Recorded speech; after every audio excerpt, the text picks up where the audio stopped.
Habari za saizi wafuatiliaji wote wa Samia Cup. Siku ya jana nilishindwa kuwapa update kinachoendelea kwenye Samia Cup kwa sababu za kiafya, lakini leo niko ngangali na nitawaambia kipi kilitokea na kipi kitakachoenda kufuata next. Kinachoendelea kwa sasa ni kundi A katika Samia Cup kumaliza mzunguko wao wa pili, na kinachovutia zaidi ni kuona wale wababe wa mzunguko wa kwanza kuendeleza ubabe wao kwenye mzunguko wa pili, na maanisha Lamata Village FC na GSP FC kuibuka washindi tena kwa mara ya pili, ambapo Lamata Village alicheza na King Lion na Lamata Village aliibuka kwa ushindi wa 3-2, ambapo GSP FC aliweza kumchapa Crown FC magoli 3-2. Na kwa matokeo haya ya mzunguko wa pili inaweza kuhalalisha kabisa kwamba Lamata FC na GSP FC wameshavuka kwenda quarter final, yani washapita kwenda robo finali, kwa maana Crown FC na King Lion FC wameangusha pointi zote 6. Kwa hiyo haijalishi matokeo ya mzunguko wa tatu itakuwaje, hawa wawili Crown FC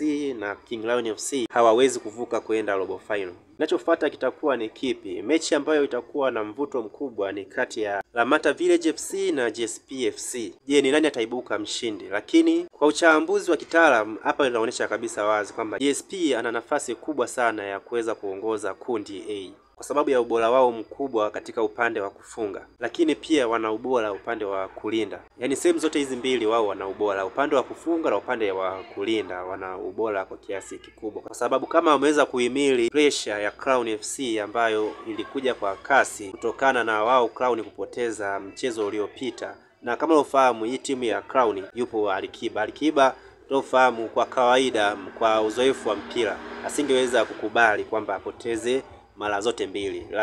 Lazima tu angerudi kwa kujipanga ili aweze kupata matokeo dhidi ya GSP, lakini GSP wameweza kuzuia na kushinda tena kwa mara ya pili. Kwa hiyo kwa wataalamu wa kubeti, GSP ana nafasi kubwa ya kushinda mechi inayofuatia dhidi ya Lamata FC. Kwa nini nasema hivyo? Kwa sababu Lamata FC wako vizuri kwenye kufunga, yaani upande wa kufunga wako vizuri sana, lakini pia ni wabovu upande wa kulinda goli.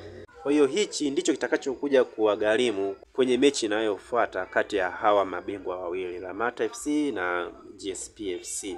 Je, kitatokea kitu gani endapo Lamata FC wataboresha upande wa kulinda goli? Kwa mimi ninavyoona, hata kama Lamata FC wataboresha sana kwenye kulinda goli, lakini bado kuna uwezekano mkubwa wa kupigwa ama kutoa draw. Kwa hiyo bado nampa nafasi GSP. Hata kama ningesema nibadilishe mawazo kwenye mkeka wangu, bado ningempa double chance GSP kwamba ana win ama na draw. Kwa hiyo mimi niko hapa, kama matokeo yatatoka tofauti na hivi nilivyosema, mje mniue, nimekaa hapa.